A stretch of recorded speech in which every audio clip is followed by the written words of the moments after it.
Welcome to star TV. ముందుగా headlines చూద్దాం. ఏ రాజకీయ పార్టీ అందులో లేని నాడు ఆనాడు టీఎన్జీఓలు అమోస్ గారి నేతృత్వంలో ఇంకా అంతకంటే ముందు బుద్ధిజీవుల నేతృత్వంలో రాజకీయ నాయకులు కనీసం ఆనాడు మేలుకోకముందే మేలుకొని విద్యార్థులు ఉద్యోగ సంఘాల నాయకులు పోరాటానికి శ్రీకారం చుట్టి అల్టిమేట్గా కేసీఆర్ గారి నాయకత్వంలో అమరుల త్యాగాల ఫలితంగా ప్రజల ఆశీర్వాదంతో సాధించిన తెలంగాణ రాష్ట్రాన్ని అవమానించే విధంగా ఈ రాష్ట్ర భవిష్యత్తుకు ఒక శాపం పెట్టే విధంగా నిన్న ముఖ్యమంత్రి రేవంత్ రెడ్డి మాట్లాడిన దారుణమైన మాటలు ఏవైతున్నాయో అని చూసిన తర్వాత ఆరోగ్యం బాగాలేకపోయినా ఇంకోటి బాగాలేకపోయినా ఏదేమైనా సరే ఖచ్చితంగా నువ్వు పోవాల్సిందే, మాట్లాడాల్సిందే. పార్టీ తరఫున పార్టీగా మనం చెప్పాలి, మన వాదన పార్టీగా మనం చెప్పాలి తెలంగాణ ప్రజలకు కొన్ని వాస్తవాలు అని మా అధ్యక్షులు తెలంగాణ తొలి ముఖ్యమంత్రి కేసీఆర్ గారి ఆదేశం మేరకు ఇవాళ మనందరం ఇక్కడ కూర్చుని ఉన్నాం. నిజంగా నిన్న రేవంత్ రెడ్డి గారు మాట్లాడిన మాటలు చూస్తే స్వతంత్ర భారతదేశ చరిత్రలోనే అత్యంత అసమర్థుడు, ఒక చేతగానివాడు, ఒక పనికిరాని దక్షత లేని పాలకుడు ఇంకొకరు లేరు ఈ దేశంలో అనేది మాత్రం తేలిపోయింది. అట్లాగే ఇంకోటి కూడా తేలిపోయింది. ఏవైతే వీళ్ళు ఒక 420 హామీలతో అభయహస్తం అనే పేరు మీద ఇచ్చిన మేనిఫెస్టో, అందులో సబ్బండ వర్గాలకు కలిపి 420 హామీలు ఏవైతే ఇచ్చినరో కాంగ్రెస్ మేనిఫెస్టో ఈ శతాబ్దపు అతిపెద్ద మోసం అనేది కూడా తేలిపోయింది. అట్లాగే కేసీఆర్ గారు చిలుకకు చెప్పినట్టు చెప్పిండ్రు తెలంగాణ సమాజానికి. ఢిల్లీ పార్టీలను నమ్మితే 60 ఏళ్ళు గోసపడ్డం, మళ్ళా మోసపోతే ఢిల్లీ పార్టీల చేతుల్లా మళ్ళా గోసపడతాం, మళ్ళా ఆగమవుతాం అని చిలుకకు చెప్పినట్టు 100 సభలు మాట్లాడితే ప్రతి సభలో తెలంగాణ సమాజానికి ఒక అన్నగా, ఒక సోదరుడిగా, ఒక తండ్రిగా వారు చెప్పడం జరిగింది. ఆనాడు ఎన్నికల నాడు కేసీఆర్ గారు చెప్పిన ప్రతి మాట ఢిల్లీ పార్టీలను నమ్మితే ఆగమైతే తెలంగాణ అని చెప్పిన మాట అక్షర సత్యం అని చెప్పి ఇవాళ రుజువు అయింది. ముఖ్యమంత్రి గారు మాట్లాడుతూ నన్ను ఎవరు నమ్ముతలేరు, అప్పు ఉడతలేదు, ఢిల్లీకి వెళ్తే దొంగను చూసినట్టు చూస్తుండ్రు, అపాయింట్మెంట్ కోసం పోతే చెప్పులు ఎత్తుకపోతాడేమో అని భయపడుతున్నారు. నాకు తెలిసి అయితే నాకు దగ్గర 48-49 ఏళ్ళు ఉన్నాయి. నేను కూడా రాజకీయాలను ఒక 35 ఏళ్ళకి వెళ్ళి చిన్నప్పటి నుంచి పేపర్లు చదివే అలవాటు ఉంది, టీవీ చూసే అలవాటు ఉంది, రాజకీయ కుటుంబంలో పుట్టినా కాబట్టి దగ్గర నేను కూడా ఒక 10-15 మంది ముఖ్యమంత్రులు వాళ్ళ నడవడిక, వాళ్ళ మాట తీరువన్నీ చూసినాను. నాకు పక్కన చాలామంది విశేషమైన అనుభవం కలిగిన వాళ్ళు ఉన్నారు.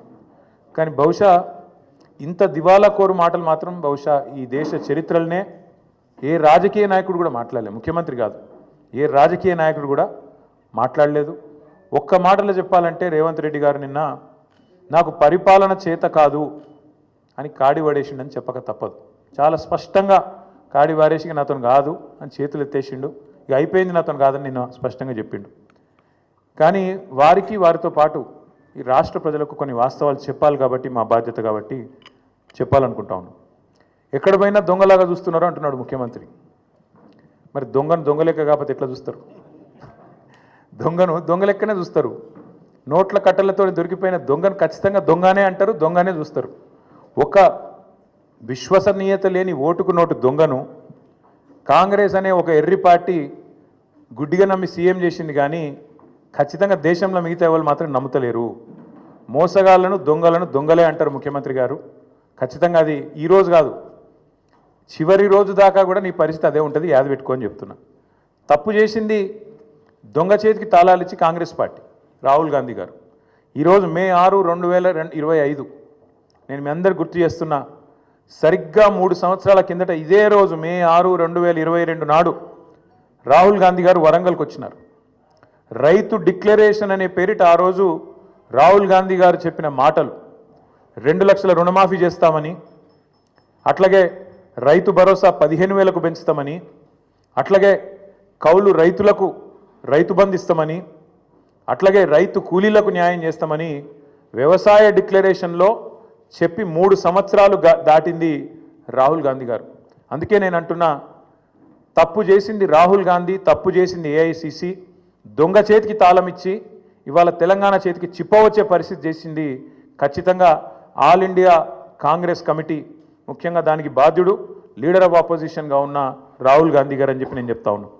అట్లాగే ఇవాళ ఎందుకు ఈ మాటలు, ఎందుకు ఈ ఫ్రస్ట్రేషన్ అని చెప్పి ఇప్పుడు కొంతమంది మిత్రులు వారితో కలిసి మేము వస్తున్నప్పుడు ఇక్కడికి కమలాకర్ గారు, నేను మాట్లాడుకుంటూ వచ్చినాం, వెంకటరమణారెడ్డి గారు, అట్లాగే మా ప్రశాంత్ రెడ్డి గారు మాట్లాడుకుంటూ వస్తుంటే వారందరూ అన్నది మాట ఒకటే, అధికారంలోకి వస్తామని వాళ్ళు అనుకోలేదు, అడ్డగోలుగా హామీలు ఇచ్చిండ్రు, నోటికొచ్చిన చెత్తవాగుడంతా వాగినరు, ఎవరేం చెప్తుంది రాసుకుంటూ వేయినరు మేనిఫెస్టో అనుకుంటా, ఇవాళ ఏం చేయాలనో తెలుస్తలేదు, వచ్చినాక మొత్తం నాశనం చేసిండ్రు.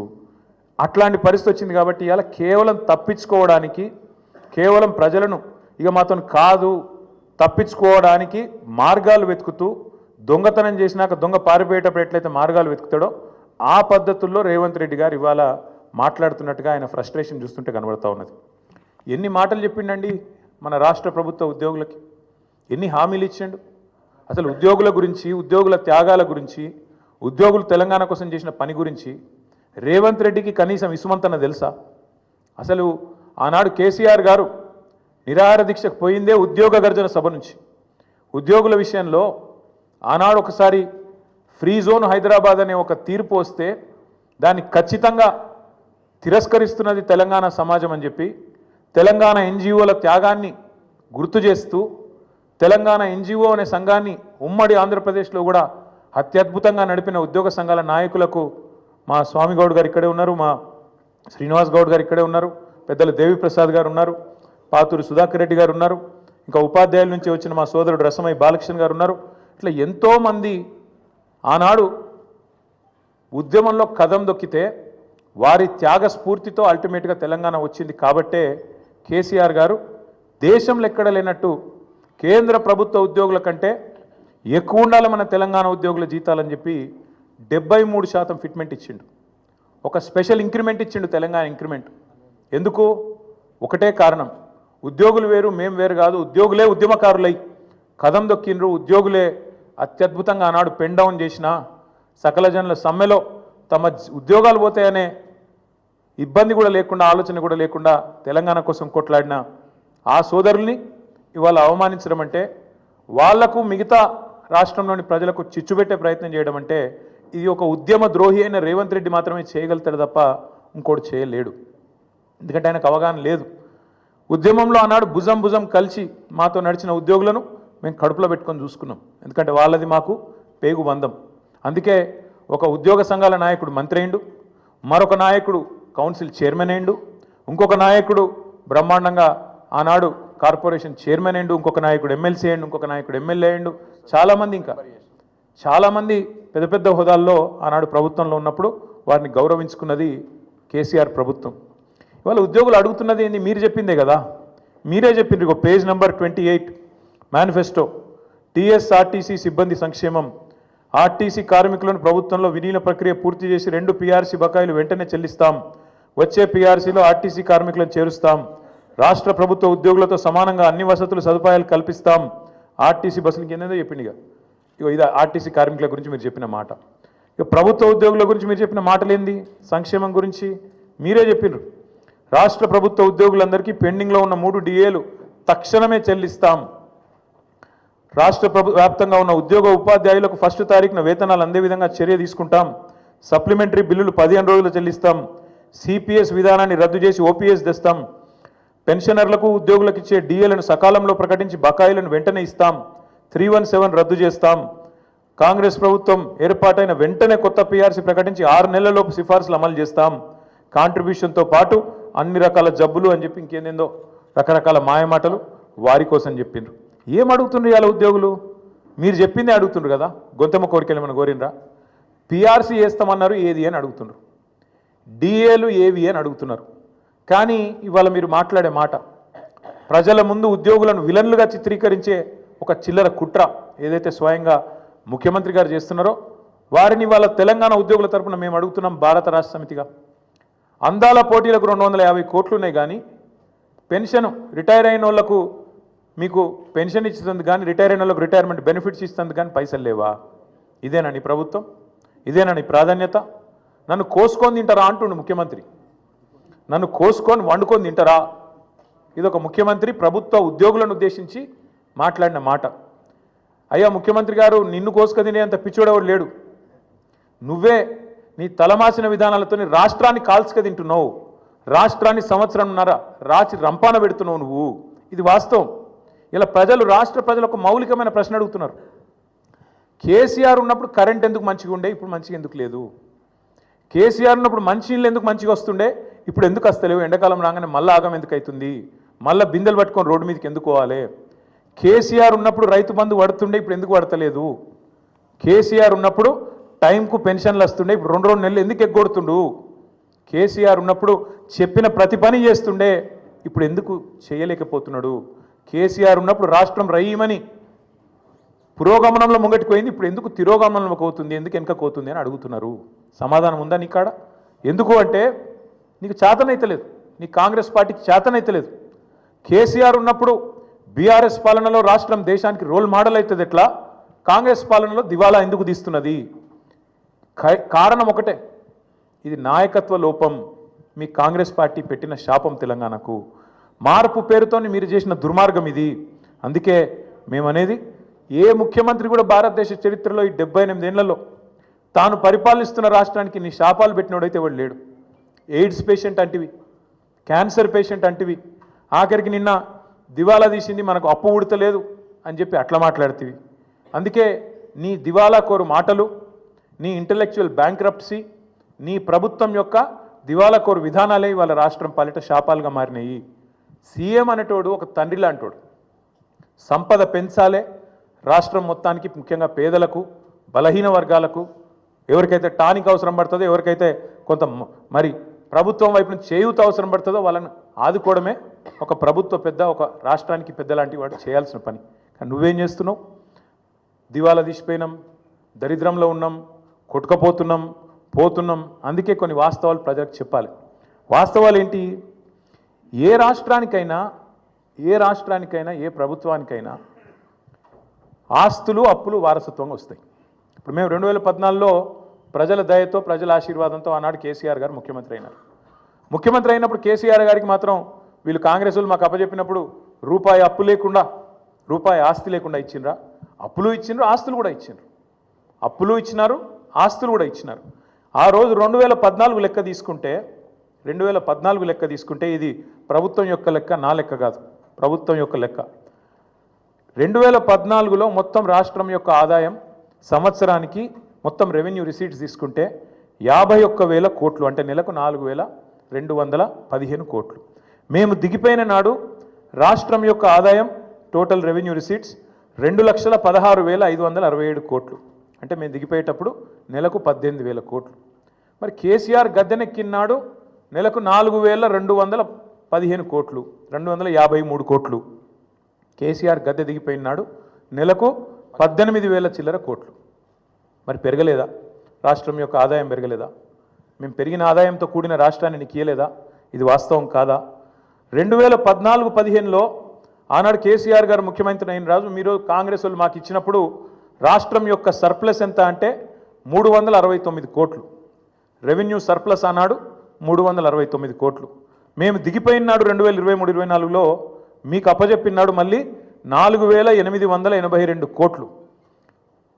మీరు ఇచ్చినాడు 369 కోట్లు ఉంటే మిగులు, మేము ఇచ్చినాడు మళ్ళీ వాపస్ మీకు 4,882 కోట్లు. దీని సోర్సు ఇది సిఏజీ లెక్క, నా లెక్క కాదు, బీఆర్ఎస్ పార్టీ లెక్క కాదు, కాకి లెక్క కాదు, కాగు లెక్క.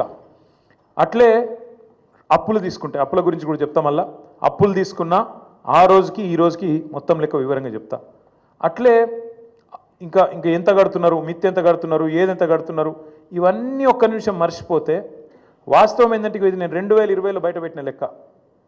2020లో ఆనాడు మంత్రిగా నేను తెలంగాణ అనే ఒక రాష్ట్రం భారతదేశాన్ని సాదుతున్న రాష్ట్రాల్లో ఒకటి, జాతి నిర్మాణానికి దోహదపడుతున్న రాష్ట్రాల్లో ఒకటి. మన రాష్ట్రం నుంచి మనం గత 8 ఏళ్లలో, గత 6 ఏళ్లలో 2014 నుంచి 2020 నవంబర్ 1 నాడు పెట్టిన ట్వీట్ ఇది. 2,72,926 కోట్లు అంటే దాదాపు 2,73,000 కోట్లు పన్నుల రూపంలో తెలంగాణ నుంచి మనం కేంద్రానికి కడితే కేంద్రం నుంచి మనకు వచ్చింది కేవలం 1,40,000 కోట్లు అని చెప్పి లెక్కలతో సహా అధికారికంగా ఒక మంత్రిగా ఆ రోజు నేను పెట్టిన లెక్క ఇది బయటికి. అంటే దేశాన్ని సాదుతున్న రాష్ట్రాల్లో దేశంలో ఉండే ఇతర వెనుకబడ్డ ప్రాంతాలకు మరి ఇతోధికంగా సహాయం చేస్తున్న రాష్ట్రాల్లో తెలంగాణ ఒకటి అని చెప్పడానికి ఈ లెక్క చెప్తా ఉన్నా. గవర్నమెంట్ అనేది ఒక కంటిన్యూస్ ఇన్స్టిట్యూషన్. ఇంతకుముందు కిరణ్ కుమార్ రెడ్డి గారి నుంచి కేసీఆర్ గారు ముఖ్యమంత్రి అయినారు, ఆ తర్వాత ఇప్పుడు రేవంత్ రెడ్డి గారు అయినారు, రేపు ఇంకెవరో అవుతారు. అట్లే గవర్నమెంటు ఒకరి నుంచి ఒకరికి అధికారం బదలాయింపు జరిగినప్పుడు ఖచ్చితంగా ఆస్తులు వస్తాయి, అప్పులు వస్తాయి, కంటిన్యూస్ ప్రాసెస్ కాబట్టి ఇవన్నీ కూడా సహజంగా జరగాల్సిందే. కానీ ప్రతి ప్రభుత్వం కూడా ఉన్న ఆస్తులు ఎంత, అప్పులు ఎంత, మన వనరులు ఎంత, మన పరిస్థితి ఏంది, మన ఎట్లా సంపద సృష్టించవచ్చు, ఏం చేయొచ్చు, మన విజన్ ఏంది ఆలోచించుకొని నిర్మాణాత్మక చర్యలు కార్యక్రమాలు తీసుకొని ముంగటికి పోతుంది. కాంగ్రెస్ ప్రభుత్వం కూడా అట్లే చేస్తుందని మేము ఆశించినాం, ప్రజలు కూడా ఆశించినారు. ఇవాళ ఎంత దుర్మార్గం అండి, ఇష్టం వచ్చిన లెక్కలు చెప్తారు. ఎంత అన్యాయం అంటే శ్వేతపత్రం అని మొదలుపెట్టినారు. అధికారంలోకి వచ్చిన మొదటి 2 వారాల్లోనే శ్వేతపత్రం అనే అబద్ధాల జాతర మొదలుపెట్టినారు. మొదలుపెట్టుడే 6 లక్షల కోట్ల అప్పు అయిందని మొదలు పెడతాడు. ఇవాళ ముఖ్యమంత్రి గారు మరి ఎన్నిసార్లు మారుస్తారో ఆ అంకె కూడా మాకు కూడా అర్థమవుతలేదు. మొదలుపెట్టినప్పుడు డిసెంబర్ 2023లో 6 లక్షల చిల్లర కోట్ల అప్పు అని చెప్పిండు కేసీఆర్ గారు చేసింది. ఇవాళ చెప్తున్నాడు నిన్న 8,29,000 కోట్లట. ఈ సంఖ్య రోజు రోజుకు మారుతూనే ఉంటుందా? సర్కార్ నడుపుతుండ్రా, సర్కస్ నడుపుతుండ్రా, ఏం నడుపుతున్నారు మీరు? 6 లక్షల కోట్లని చెప్పింది మీరే, మళ్ళీ ఇవాళ 8,29,000 కోట్లను అబద్ధం చెప్తుంది మీరే. అసలు వాస్తవం ఏంది? 4,17,000 కోట్లు మాత్రమే టీఆర్ఎస్ బీఆర్ఎస్ ప్రభుత్వం చేసిన అప్పు. 10 ఏళ్ల కాలంలో సంవత్సరానికి మేము చేసిన అప్పు కేవలం 40,000 కోట్లు మాత్రమే. దాని గురించి వివరంగా ఉంది, చెప్పమంటే చెప్తాను. కానీ మీరు ఎక్కువ తక్కువ చెప్తే కూడా మళ్ళీ మీరు వేస్తారో ఏరో. కానీ ఒకటి మాత్రం వాస్తవం, ప్రభుత్వమే ఇచ్చిన లెక్కలు, నేను చెప్పేది నా లెక్క కాదు, వాళ్ళు ఇచ్చిన శ్వేతపత్రం ప్రకారమే, సోషియో ఎకనామిక్ అవుట్లుక్ ప్రకారమే రాష్ట్ర ప్రభుత్వం మాత్రమే చెల్లించే అప్పు, రాష్ట్ర ప్రభుత్వం స్వయంగా చెల్లించే అప్పు 1,15,599 కోట్లు మాత్రమే. 5% వెరీ లో రిస్క్ కింద ఇచ్చిన అప్పు మరొకటి 89,569 కోట్లు ఉంది. దీనికి ప్రభుత్వం గ్యారంటీ ఇస్తుంది కానీ కార్పొరేషన్ వాళ్ళే కట్టుకుంటారు, వెరీ లో రిస్క్. అందుకోసమే అది మొత్తం తీసుకుంటే కూడా 4,478 కోట్లు మాత్రమే. ఇక ఇట్లా చెప్పుకుంటూ పోతే అల్టిమేట్గా బీఆర్ఎస్ ప్రభుత్వం ఆనాడు మొత్తం 10 ఏళ్ల కాలంలో చేసిన అప్పు మొత్తం తీసుకుంటే పూర్తి స్థాయిలో కేవలం 4,17,000 కోట్లు మాత్రమే. అంటే సంవత్సరానికి 41,000 కోట్లు మాత్రమే.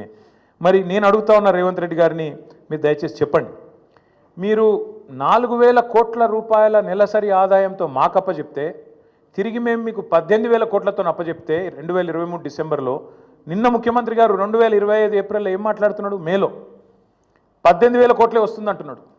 మేము అప్పచెప్పినాడు 23 డిసెంబర్లో 18,000 కోట్లతో అప్పచెప్పినాం.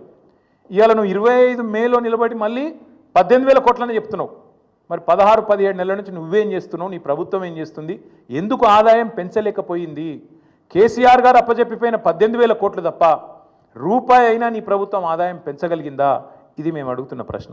ఇంకొక మాట కూడా మీకు చెప్పాలి, ఎన్ని అబద్ధాలు చెప్తాడు ఈ ముఖ్యమంత్రి అంటే, ఒకరోజు అంటాడు 7,000 కోట్ల అప్పు మితి కడుతున్నా అంటాడు, ఇంకో రోజు 6,500 కోట్లు కడుతున్నా అంటాడు. అసలు వాస్తవం ఏంది? అసలు మిత్తి అప్పు మొత్తం తీస్తే కూడా బడ్జెట్ డాక్యుమెంట్, ఇది నాది కాదు కవిత్వం, మొత్తం ఈ ప్రభుత్వం చెప్పిన లెక్క ఎంత తప్పు అంటే, రేవంత్ రెడ్డి గారు చెప్తుంది ఎంత పచ్చి అబద్ధం అంటే, ఒకరోజు 6,000 కోట్లని, ఒకరోజు 7,000 కోట్లని మొత్తం చెప్పింది ఒక ఎత్తు అయితే, మొన్న అసెంబ్లీలో మార్చ్ నెలలో అసెంబ్లీలో గత 14 నెలలలో రేవంత్ రెడ్డి చెప్పిండు, అది కూడా 14 నెలలలో 64,768 కోట్లు కట్టినా అని చెప్పిండు. బయటనేమో 7,000 కోట్లను ఒకసారి, 6,500 కోట్లను ఒకసారి, నిన్న 10,000 కోట్లు నెలకు అని చెప్తాడు. అసెంబ్లీలోనేమో 14 నెలల్లో 64,768 కోట్లు అని చెప్పిండు. అంటే అల్టిమేట్గా ఏంది? ఆయన చెప్పిన లెక్క ప్రకారం అసెంబ్లీలో చెప్పింది నెలకు 4,600 కోట్లు. అది కూడా తప్పే. 6,000 తప్పే, 6,500 తప్పే, 7,000 కోట్లు తప్పే, 10,000 కోట్లు తప్పే, నెలకు 4,626 కోట్లు కూడా తప్పే. ఇది ఆర్బీఐ రిపోర్టు. దీని ప్రకారం నెలకు తెలంగాణ ప్రభుత్వం కడుతున్నది అసలు మిత్తి కలిపి కేవలం 2,000 కోట్లు మాత్రమే. ఇది కాగ్ లెక్క, ఆర్బీఐ లెక్క, ఇదేదో కాకి లెక్క కాదు. ఇంకొక మాట కూడా చెప్తా ఉన్నా రేవంత్ రెడ్డి గారికి, వచ్చే 10 ఏళ్లలో ఎంత కట్టాలి అనేది కూడా మా దగ్గర లెక్క ఉంది. వచ్చే 10 ఏళ్లలో కూడా 2032-33 దాకా, ఇది కూడా ఆర్బీఐ లెక్క. ఇప్పుడున్న లోన్లు కింద తీసుకుంటే మొత్తం కలిపి వచ్చే 10 ఏళ్లలో కట్టేది ప్రిన్సిపల్ ఏమో 1,02,000 కోట్లు, మిత్తి 1,64,000 కోట్లు, రెండు కలిపితే కూడా 2,67,000 కోట్లు టిల్ ద ఇయర్ 2032-33. అంటే సంవత్సరానికి ఎంత అవుతుంది? వచ్చే 10 ఏళ్ళు సంవత్సరానికి 26,000-27,000 కోట్లు, ఇంతే తప్ప ఏం లేదు. దీనికి ఏదో జరిగిపోయింది, ఏమో అయిపోయింది అని ఒకది కరుస్తారు. వాళ్ళు ఎంపీలు క్వశ్చన్ అడిగినారు పార్లమెంట్లో, తెలంగాణ అప్పుల్లో మునిగిపోయిందట కదా, వాస్తవమేనా? ఇక పార్లమెంట్లో కేంద్ర ప్రభుత్వం ఇచ్చిన సమాధానం ఇది. మొత్తం 28 రాష్ట్రాలు ఉంటే తెలంగాణ 24వ ర్యాంకులో ఉంది.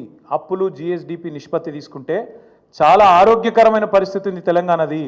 24th ర్యాంకు తెలంగాణదని చెప్పి కేంద్ర ప్రభుత్వం స్వయంగా పార్లమెంట్లో ఇచ్చిన లిఖితపూర్వకమైన సమాధానం. మరి ఎవరు అబద్ధం చెప్తున్నారు, ఎవరు నిజం చెప్తున్నారు? దయచేసి ప్రజలు కూడా ఆలోచించాలని మేము కోరుతా ఉన్నాం. గడిచిన 10 ఏళ్లలో తలసరి ఆదాయంలో భారతదేశంలో నెంబర్ 1 చేసిండ్రు కేసీఆర్ గారు తెలంగాణ. మాకు అప్పజెప్పిపోయినాడు కిరణ్ కుమార్ రెడ్డి గారు, తెలంగాణ అనే రాష్ట్రం 12వ స్థానంలో ఉండే తలసరి ఆదాయంలో. కానీ మేము దిగిపోయినాడు నెంబర్ 1 స్థానానికి తీసుకుపోయింది కేసీఆర్ ప్రభుత్వం కాదా? అట్లాగే ఆర్థికంగా రాష్ట్రాన్ని పరుగులు పెట్టించి దేశంలోనే అగ్రగామిగా తయారు చేసి బంగారు పల్లెంలో పెట్టి నీకు అధికారం అప్పచెప్తే 17 నెలల కాలంలోనే అస్తవ్యస్తం చేసింది నువ్వు కాదా? అస్తవ్యస్తం చేసినామని ఉత్తగానే అంటలేను నేను. ఒక్క చిన్న ఎగ్జాంపుల్ మీకు చెప్తా. Stamps and registration. Multiple updates. Keep watching Star TV.